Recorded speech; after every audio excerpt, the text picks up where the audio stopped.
Welcome to Pete and Hannah's Watch List. I'm your host, Pete Mitchell. I'm here with my great co-host, Hannah. Hello, people.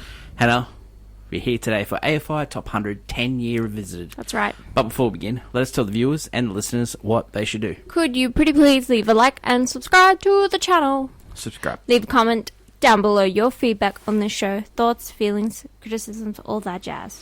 Hit the notification button and you'll get great content like this one, including AFI Top 100. You're watching that right now. You're listening it. What's next? Good show this week. Movies. Not a great show. Good show.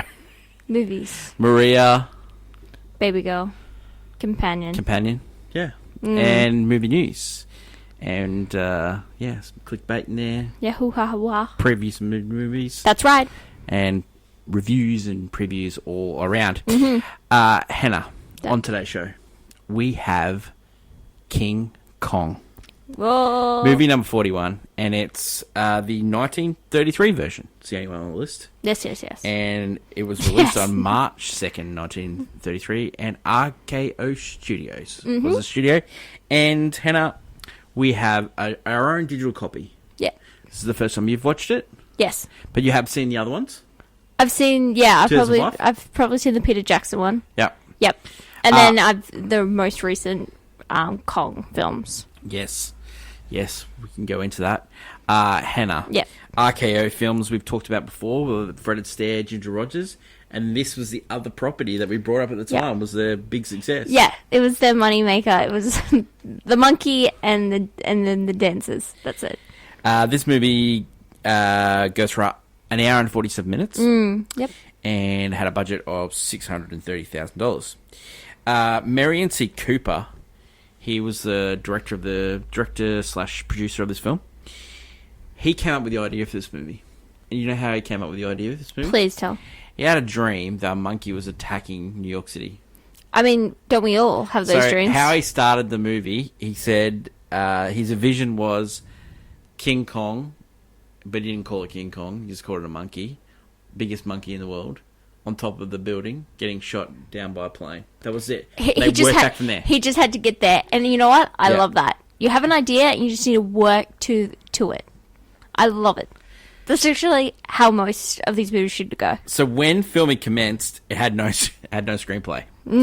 Of course. Cooper hired Edgar Wallace, who had like a bit of clout at the time, and he had a rough draft ready by January 32, but died a month later.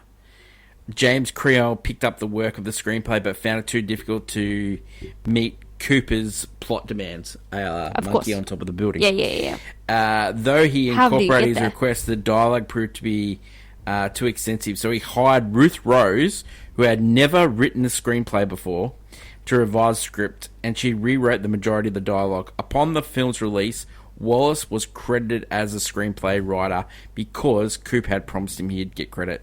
The studio also saw it as an opportunity to gain positive publicity because Wallace was a well-established writer. Of course. Okay. So all right. The King Kong producer, Ernest B. Schoenstack, was a good friend of Cooper, who was making the movie. Yep. And they had early experience on making monkey movies. And they did a movie called Chang, A Drama of Wilderness, and Rango. Both were prominently featured monkeys, authentic jungle setting. And there was this hoax documentary called Inagi, and was advertised in the film as an authentic, ingestible celluloid document showing the sacrifice of a living woman hanging out with... the monkeys. Kind of like Jane Goodall. Yeah. Yeah. This film was an immediate success, and it grossed $4 million. So then off the back, they came up with the idea, Cooper's idea, and he influenced King Kong. Oh, of course. Okay. So basically how he got the green light was a gorillas plus a sexy woman in peril. I'm like... profits. That's... You know what? That is exactly correct. Okay, so... These sound like very smart businessmen. So Cooper had the idea to create the film about the gorillas, which was inspired by his friend, Douglas Burton, and he considered filming in the jungle of Komodo. He had read Burton's the dragon lizards of comedy, and he was convinced that was the idea. But the stock market crash happened. They decided it was going to be filmed. Ooh. Yeah, they were doing a film at the time, and it was called The Most Dangerous Game. Which, yeah, that's the one, the hunting of men. Yes, so they had the similar sets, so they used the backed up on sets. Love that. Ray, the actor that was in this movie, played Bruce Cabot, Josh Schussel. That wasn't supposed to be him. It was supposed to be the same actor that played in Sullivan's Travels. He was supposed to be the actor, but he wanted more money. After doing Dangerous Game, he thought he deserved more money. Because that was cool. Yeah, and then they end up getting Bruce Cabot. No. Yeah, so Jean Harlow was supposed to be the original. Whoa, really? Yeah, she was supposed to be Anne, the character of Anne, but end up going to Fay Ray because Jean Harlow didn't want to do it. Yeah, of she course. Just didn't get it. She didn't. You don't get Giant Monkey take over New York? Yeah. I don't know. So, directed by Cooper and Schoenstock. Screenplay was Krillman and Ruth Rose. Story by Edgar Wallace and Miriam Cooper. Yep. Produced by Cooper and Schoenstock. Stars Fay Ray, Robert Armstrong, Bruce Cabot. Cinematography was done by Vernal Walker and General Taylor. Edited by Ted Cheeseman. Music, which is fantastic music, by the way. Of course. Max Steiner, there was sort of like, this was credited for using the big score. But some people say there was movies just before this that should be credited for it. Of course. There was a huge score for this movie. It got released in Radio City Musical, which is 10,000 people can get there. And so, let's talk about some of the actors in this movie. Fay Ray, she did Most Dangerous Game, she did this, she was a big star. Then she did she kept doing movie after movie after movie, gave up, ended up going broke, ended up having to go back into the movies, and she worked right up until the 80s. She ended up, she retired, and she was doing telly movies and stuff like that, and she did Perry Mason shows and stuff like that. But in 1997, James Cameron came to her and said, Faye, I would like you to play the old lady in Titanic. That's what I'm thinking, yeah. And she turned it down. Gloria Stewart ended up getting the role, and she got nominated for Academy Award. Yeah, well, I understand, but she was like, nah, don't want to do it. She made the right decision. She doesn't need to be a part of that. She ended up getting paid $10,000, and she ended up making this movie, and was the biggest success of her career. Probably, yeah. Bruce Cabot, so he ended up doing heaps of movies. He was like a character actor, did like a James Bond movie, Diamonds Are Forever. He did Green Beret. Yeah, okay. Some of the other actors in this, one of the native chief, who was played by Noel Johnson. He ended up doing like Moby Dick, The Mummy, another like the monster movies. Yeah, those monster movies. Yeah, so he's in a lot of those as well. So the reaction to the film at the time, it made a box office of $5.3 million after it going through the multiple different things. But this is how this movie started, right? It debuted in New York City in the Roxy and Radio City Musical simultaneously. Both had seating capacities of $10,000. It sold out for every performance. Really? For 10 performances per day. Really? Yeah. That's unbelievable. That's unbelievable. The critics love this movie. The critics love this movie? Yeah. At the time? Really? Yeah, they said no more thrilling climax ever filmed. That was Motion Picture Herald, released by an imaginative, stunning, and it was praised for the build-up of suspense, dubbing it the showman's picture. A review of the Hollywood Reporter bears all the earmarks of a winner. Plenty of money. Another review in the same periodical declared it was superbly produced, acted, a great piece of imagination, hatched in the brain of a showman for showmen. The periodical included multi-page booklet in its March issue featuring production stills, concept sketches, and it was just a huge critical place. Even the New York Times gave it an enthusiastic account for the plot throughout the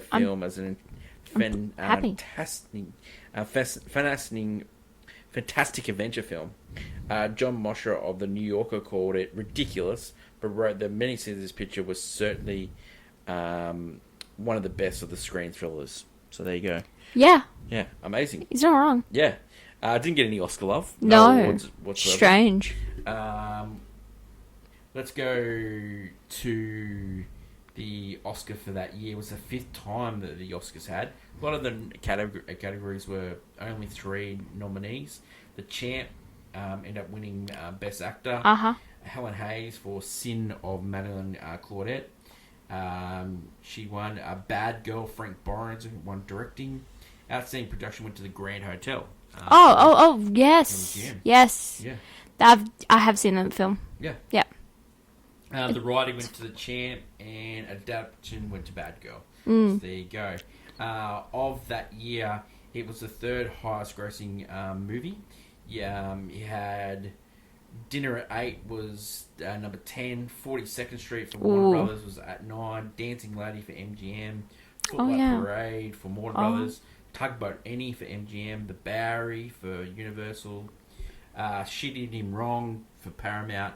I Am No Angel for Paramount. And Roman Scandals for United Artists. They were the highest grossing movies of that day. Strange. Yeah. Recently, the movie has a Rotten Tomatoes 97, Letterboxd of 3.9, and IMDb 7.9. Yep. Heaps of criticism recently of this movie. In the 20th, Really? Yep. In the 19th and 20th century, people of African descendants were commonly misrepresented visually and a metaphor for racist stereotypes. The story of Beauty and the Beast. Many film scholars have argued that it was a cautionary tale about interracial romance. I didn't pick up on that, but I will say the iconology of the tribe and stuff is using monkeys and it doesn't play well nowadays, and it shouldn't have played well. But so Cooper and these Travis movies still rejected even any do of that. these claims. Cooper explained the deeper meaning of the film. The inspiration for the climax scene came as he was leaving his office in Manhattan. He heard the sound of an aeroplane motor. He reflexively looked up as the sun glinted off the wings of the plane, extremely close to the tallest building. He realized that he placed a giant gorilla at the top of the tallest building. Had he shot down the most modernized weapons of the armed airplane, he would have a story of primitive doom by modern civilization. I don't know if he just made that up, but this guy sounds like a bit of like, a showman, like a Barnum. Barnum, yeah. Yeah. P.T. Barnum, yeah. A P.T. Barnum type. Which, you know what? When you're making movies about giant monkeys, you need that kind of guy. You need that showman. The Independent stated that this film may look a little foolish to us, not to mention racist, sexist, and shall we say symbolic and naive, but it still packs a visual wallop. While Ryan Britt felt that critics were willing to overlook this film's problematic aspects just as unattractive byproducts of the era, that meta-fictional excuse for cultural insensitive. Some say in 2013 it was titled 11 of the most racist films ever made, and this made the list. Described the film's native as subhuman or primate, ever distinctive way of communicating. The article also brought up the racial allegory between Kong and black men, particularly as Kong meets his demise due to the ancestral desire for a white woman. Wow. There's a lot of people reading a lot of stuff into it. Maybe it's just like, Maybe a guy really just thought about a giant ape attacking the city, and he's like, I need to somehow wove a human story in this. He came up with the Beauty and the Beast genre. 1976, this movie was remade with Jessica Lange and Jeff Bridges. And in 2005, Peter Jackson remade this movie with Jack Black and Naomi Watts. At the time, before the 76 version, there was fights in the courts about who actually owned the rights to this movie. Now, Cooper, who came up with the idea, he sold to RKO 2 pictures. King Kong and Son of King Kong, which was made the same year, right? Crazy. Now, he thought he got the rights back, but then there was rumours going around that RKO were trying to remake this picture in 1950. Then they were trying to sell the rights to a Japanese creator for King Kong vs. Godzilla. So cool. he took them to court. Universal was trying to get the rights, because then it turned out the judge said that actually the idea for King Kong was in public domain, and so as long as you didn't infringe on the first movie, you can make whatever you wanted with King Kong. But then another judge, well, just around this time when the new movie came out for Universal, starring Jessica Lange and Jeff Bridges. Yeah. He came up with, he said that actually Cooper had the idea, so you need to pay him. Cooper's estate, which was his son at the time, Universal paid for the rights, and so now Universal held the rights, and now Legendary Pictures hold the rights for King Kong, yes. So who use them now? Yes. Movies. So yeah, it just goes to show that even back then, creative, fighting for their rights or things like that, he thought he actually had and like a lot of times, creatives do think they have the rights, but they sign things away. Yeah. But this time it turned out there was actually like a law called the Cooper Law. Just in case. Just about intellectual property. Yeah, So, yeah. Every Thursday on Movie News, we do a segment called Clickbait, which Hoo-ha. is the hottest of hot takes. And last week we did our 2025 movie draft, where we selected our movies that we want to be successful. Yeah. So, yeah. little bet tag. We hope. And Wicked, when it comes out in 4K. And so, hot take for King Kong, Hannah? My hot take is the reason I think this movie works and modern disaster movies don't work is humanity's naivety. So nowadays, in the like Kong, Godzilla movies and the Transformer movies, like these big giant robots or monsters come in to destroy the city or whatever, right? When you're playing with the human element, it's usually very annoying and stupid. Like, humans are making stupid actions based off like a giant monster attacking.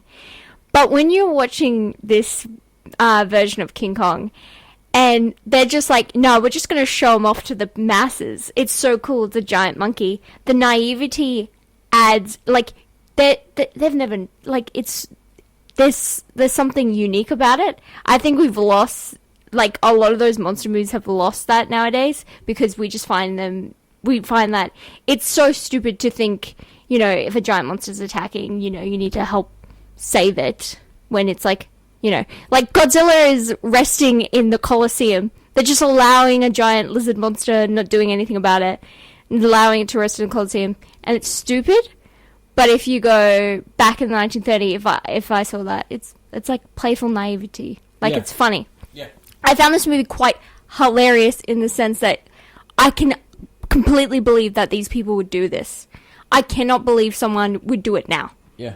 Like, showing off monster to, like, as a show, pet. Yep. I can believe it in 1930.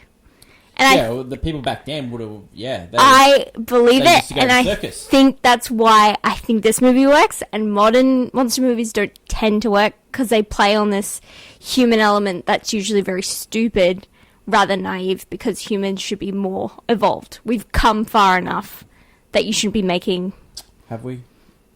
Yeah, but you could... I think another thing that makes this movie work is it's not a copy of a copy of a copy of a copy. Like, we're getting like the original version of this movie. Of the idea. Makes it huge. It's like, Superman and Batman. They were the originals of... When they first came out? Yeah, they were the originals of comic book movies. When we first saw Iron Man, that was great. But now we're seeing Iron Man, the copy. We're getting multiverses. People are sort of like going back from that. And like, people still like King Kong movies, but it doesn't hit. Yeah, they don't hit. And I think it's the human element, because I feel like we've lost the naivety. And another thing that I think makes this movie work? What? It's the black and white nature of it as well. I think the black it's and like white... giving that period piece vibe. Yeah, like the black and white actually works. Found footage of a monkey attacking 100%, New York. Yeah, I just think it just makes it work. And like, a lot of this film, when people first saw it, it was before the censorship came in, so it was really graphic, and so they needed to be black and white because of the there's not blood and But this movie got cut, and then the version that we got to saw was like sort of the restoration version, where a lot of scenes were sort of put back in. But I find my clickbait is, I think the black and white makes this movie pop. Yeah, I just really think I'm like, if you had this in color, it doesn't. Well, we've seen this version in color. Yeah, for me, it was Peter Jackson. Well, we saw it in 1976 as well. I don't know if it's because it's a copy of the copy, but I just think this movie pops a lot more with being in black and white. Yeah, it's that vintage. Yeah, like this is the original. Yeah. Text. Yeah. Like I'm getting it from here. It's my first edition of King Kong. Here we go. Yeah. No, I see that, and that's where I'm saying hardback version, it's not the paperback version. Yeah, you're going. Yeah, the first edition copy where it's in black and white. People are stupid enough to play around with giant monkeys and not care about dinosaurs at all. And I think you're right about the naivety of human beings and stuff like that. But we've gone through world wars and all that stuff like that. Yeah, but I think we're coming back around. Like, people would believe this now. Yeah, but it's more of stupidity rather than naivety. Because we've gone through so much that at this point, if you're making, like, if you see a dinosaur and you overshadow, I don't care about a dinosaur, I care about the giant monkey. You're like, there's dinosaurs and giant monkey on the same plane. Like, you would, like, these guys brush off dinosaurs because they're so invested in this monkey. Well, they probably didn't even know what a dinosaur was. Yeah, they talk about it. They don't even know what dinosaur they were looking at. It's like, well, we get Jurassic Park, and that's just it. There's a naivety in Jurassic Park that's not in the later Jurassic Park films. There's stupidity in those ones because they talk about making dinosaurs scarier because that's what the people want. Yeah. And that's where we've lost it. As we continue to make it. Was such awe. Like, oh God, it's the naivety of like, I can make dinosaurs happen. That's so cool. And now it's like, why are you making dinosaurs scarier? I don't think it was the naivete for Jurassic Park. I think the first one. The wonder of like. But wonder and naivety go hand in hand because you're bringing a dinosaur that eats people into fruition. Yeah, that is an element. But what made Jurassic Park work was the fact that it's the wonderment. I mean, God! Like, can you believe it? They brought dinosaurs to life? That is unbelievable. That's the same as they brought a giant monkey to life in this one. No. Oh yeah, you meant the creation of such things. Yeah, so the monkey was an imagination thing. The dinosaurs, they're real dinosaurs, and they created a way to bring dinosaurs. So I'm saying from a character point of view, in Jurassic Park, the wonderment. Yeah, the wonderment in the character. Yeah, we know that for sure. You know, that was never going to work out because dinosaurs kill. That was never going to work out. And the monkey in this movie, we always knew was going to break free.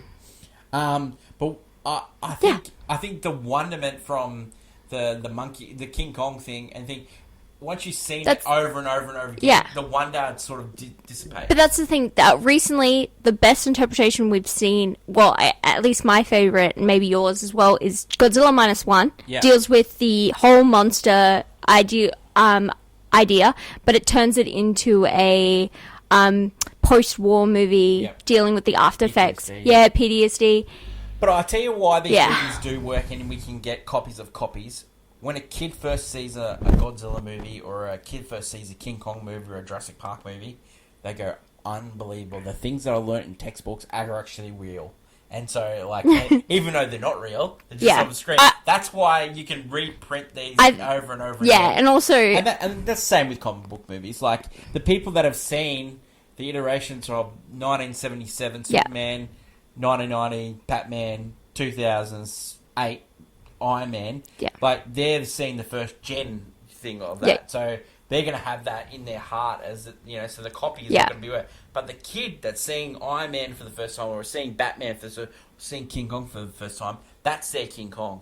That's their Batman. I understand that. That's like Star Wars. Yeah. Each generation has a Star Wars. Yeah. And I also will say that the reason they keep making these movies, it's still fun to watch a giant monkey punch a dinosaur. And they're still successful. I still enjoy watching that. And like, I just think if you like any of those those movies, those new movies, you should go back and see the original because like the heart of the movies. Yeah. And yeah, it's not as great animatronics and all that stuff. That this is stopgap animation. Yeah, stop motion. They did also so incredible heads. They did huge hands, all those things like that. So there was, like they had an 18-foot high head.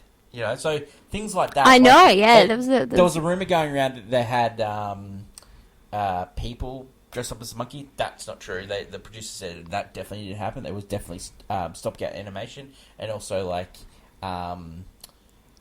big paws and stuff like that. Yep. So let's get on to scene breakdown. Yeah. And let's get on to Pete and Hannah's review. So the journey begins because we're making an outdoor picture. So I just love these, like... Oh my god. How to make a movie, the sort of thing like that. beginning of this movie was my favorite part of this movie. Just a guy with an eye... Like, he's like... You immediately are introduced this director and people don't want to work with him because he puts people in danger. He makes adventure in the jungle movies. So I think, like, Cooper, the director of this movie, this guy that came up with the story... Carl Denham is him. Put himself in there. Yeah. Because this guy, like, comes out with some absolute pearls of lines and stuff like that. 100%. He's like, no one wants to star in this movie, a.k.a. Gene Harlan never wanted to star in this movie. So just goes pick a random person off the street. He just goes to a movie that's already been filming in the sort of, same studio and just picks her up and says, okay, you're hired. Yeah, Rate, you're in. You're in. And that's, in this movie, he literally goes to the streets, finds a woman starving. Yeah. And it's a bonus, she's pretty. She's pretty and starving, so she needs the money. So she'll do anything. And then you go, like, the line is, there's not many people with your looks out here. Yeah. It's just, wow. So then we meet, we go to the boat, and then we meet the... Bruce Cabot, his character, John Jack Driscoll. Yeah, the captain, yeah. We meet Captain Eaglehorn. Yep. And Charles Weston. So these are the main sort of characters that we see throughout the film. You get the they go on the boat, and then Driscoll goes to Anne. There's no place for a girl like you. Yeah, on a he boat like accidentally this. knocks her in. They are off on the wrong foot, but she's still being all nice. She's just like, And like Carl Denham just will not let go of. This is Beauty and the Beast. Beauty and the Beast. Like, he's got something. He's got something, and he doesn't. He keeps all his cards to his chest. Yeah, he doesn't like telling them. They don't know where they're going. Yeah, they don't know where they're going, but also he doesn't know there's a big monkey here. He just thinks it's but he's planned. He thinks it's a jungle. He has planned with gas bombs. Yeah. He has planned, like, he knows something's here because he's heard of it. Yeah. Because he hears. But I don't he think heard he the thinks he's gonna tale. get an 80-foot monkey. He heard the tale of Kong, and he's like, I got something. I've got an idea. So the production starts. So they're just doing some shots on the boat. Yeah. The fog comes in. Like, that is really cool. Yeah. I love a good fog. Yeah. I love a good fog. Anne and Jack are kind of like, Yeah, they're starting to feel each other out. He's like protective of her. Yeah. Yeah, he's starting to fall for her, and it's just she's a pretty girl on a boat. So they arrive at the island. There's a huge wall. Now this is from the movie that I was telling you about. Yep, dangerous. Yep, most dangerous game. Yep. So they already had created this. So this is just like money for Jam RKO. Yeah. Well, no, these studios, MGM's very famous for just repurposing sets and costumes for different movies. So they're hearing the voices. They find people, they're chanting Kong.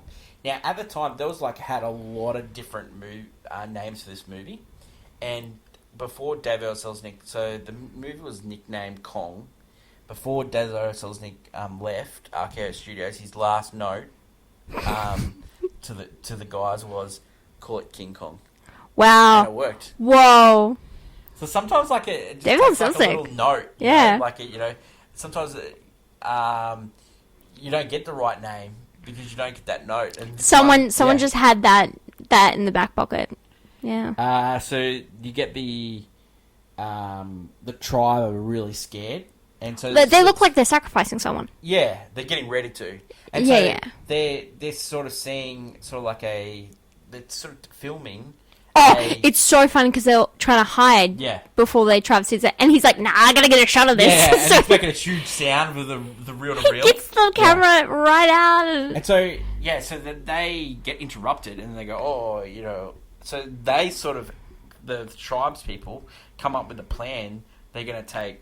Yeah, because they want Anne. She's a golden woman, you know. She's it. Something different. You know? Yeah, Kong will love that. Yeah. So they go back to the boat.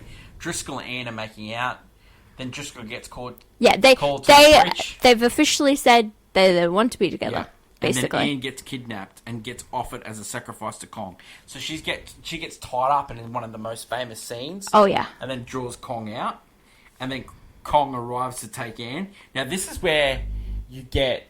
There's like a lot of things that are happening here that a lot of people didn't get to see, but Kong is like eating people. He's stepping on people. Yeah, he's nuts. He's ripping clothes off, and he's doing all these things, and they were like things that were censored. Yeah, there was the next scene where you get the Stegosaurus.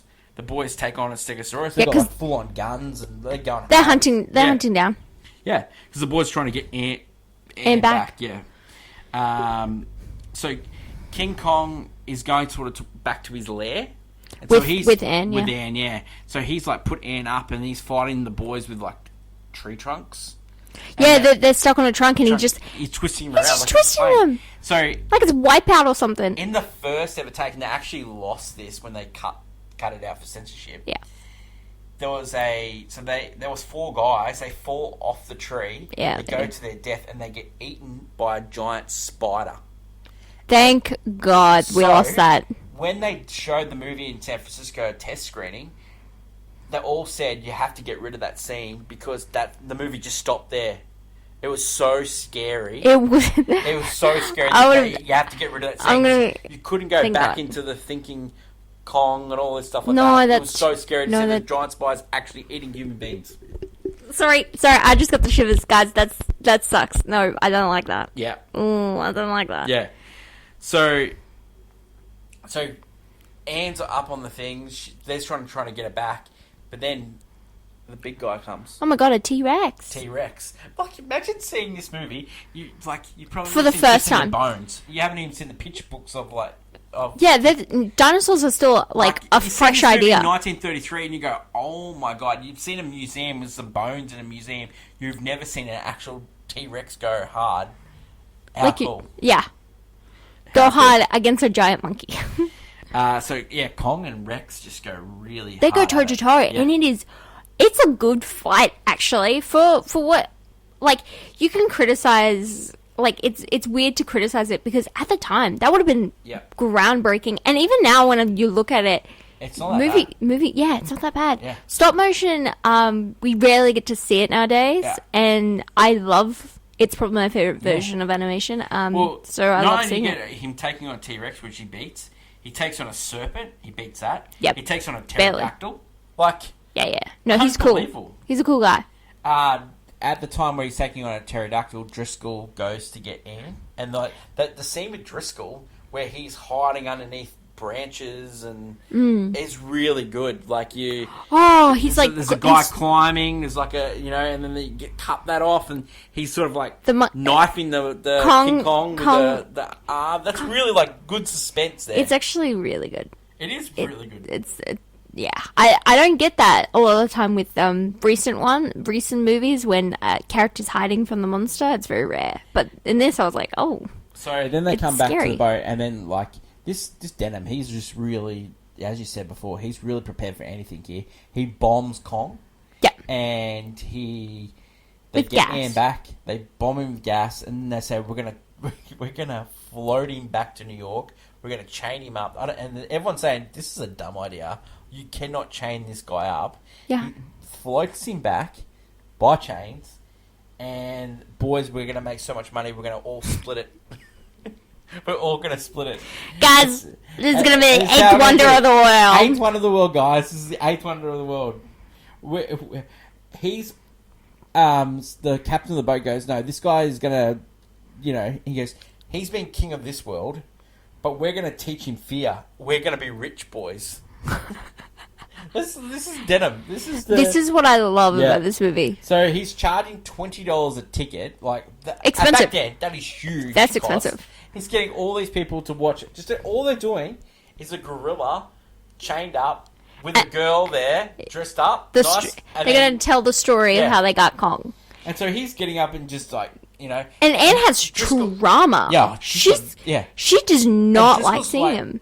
Everyone's saying, oh, because Denim's trying to tell the story of like a love story between Driscoll and Anne, but Driscoll's trying to deflect it. He goes, no, actually, Denim was the one that you got the monkey. So the press come to take photos of Kong. They sort of set him off with the flashbulbs. And then his woman is right there on stage. Yeah. In the arms of another guy. Yeah. Like he's jealous, he's upset, he's angry. The guy's gonna go. So he starts rolling and the crowd just go nuts. Kong breaks the chains, breaks free, starts eating people. Oh yeah. He just goes straight. He gets out of there. Probably hasn't had a snack for a while. He needs to get it done. Well, he didn't. It's got to eat sustenance. He didn't eat his sacrifice. Yeah. So. Kong knows the difference between the ladies. So Kong is searching for Anne. Yeah, he climbs up. Anne's in their apartment building, climbing up. He knocks Driscoll out pretty quickly, and then you see the arm in here.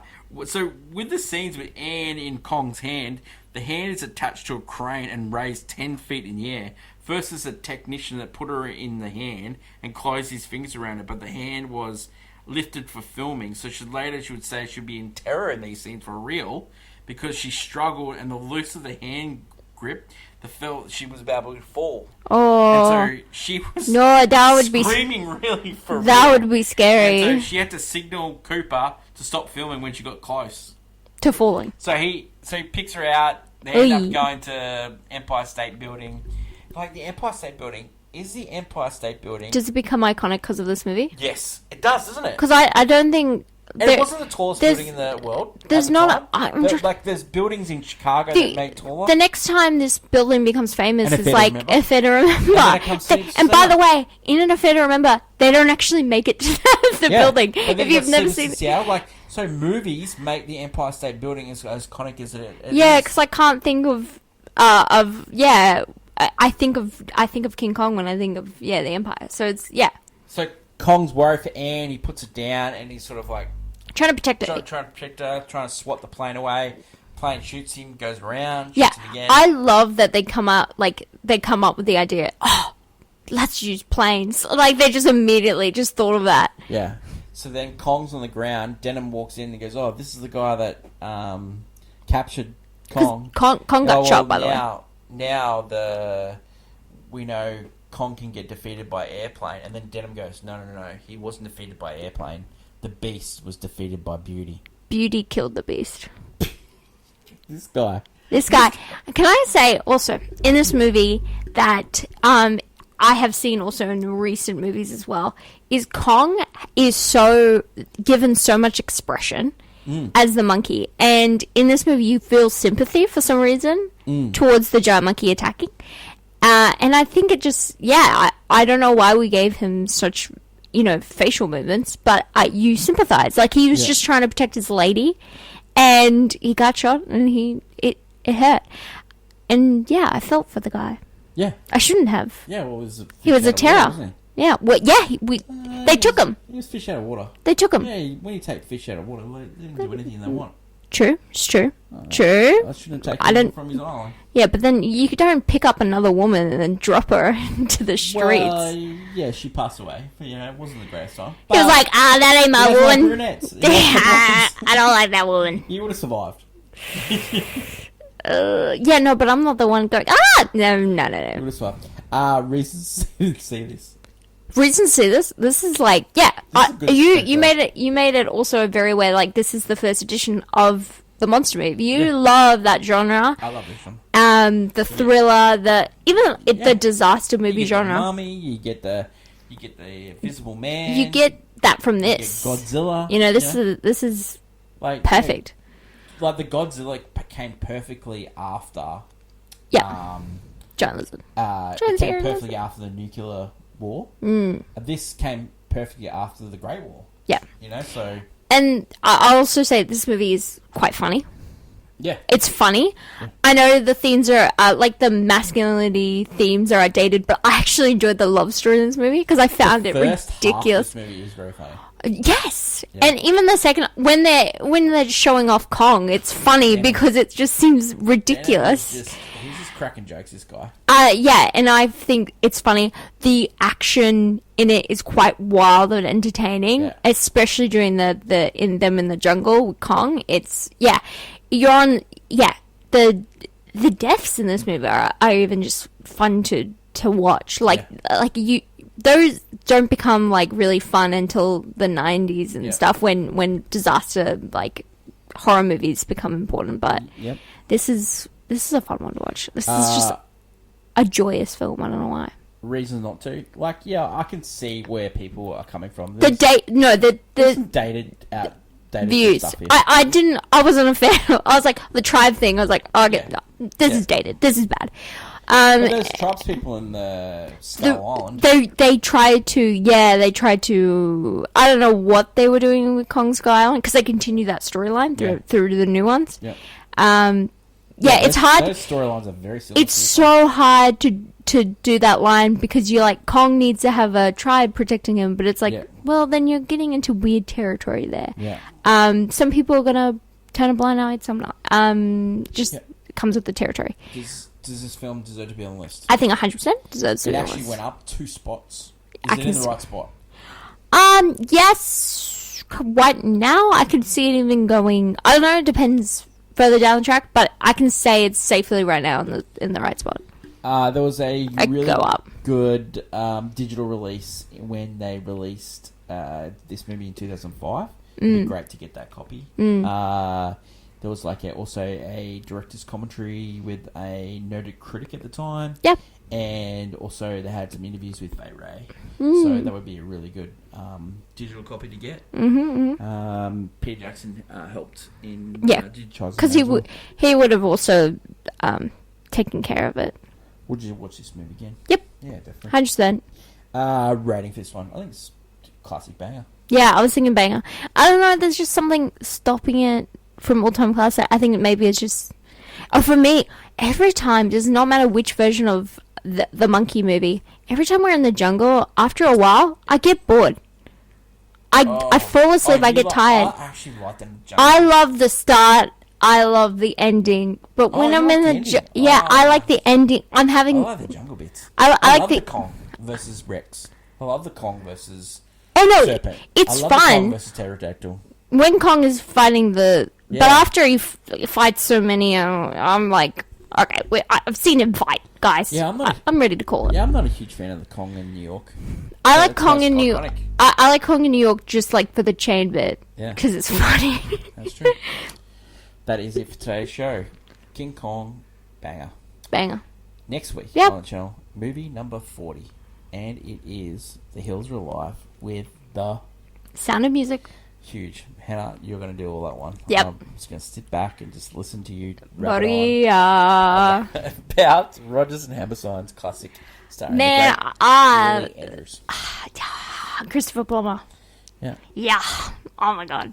Yep. One of my favorite themes in that movie. Hannah. Yeah, I'd love. Looking forward to seeing you tomorrow to talk about movies. That's what we do here. We talk about movies. Any movie that's been released in cinemas. That should be good stuff. Don't forget to like, follow, and subscribe. Leave a comment down below what your thoughts are on King Kong 1933. And until we meet again, it's long live cinema, and it's bye for now. Bye.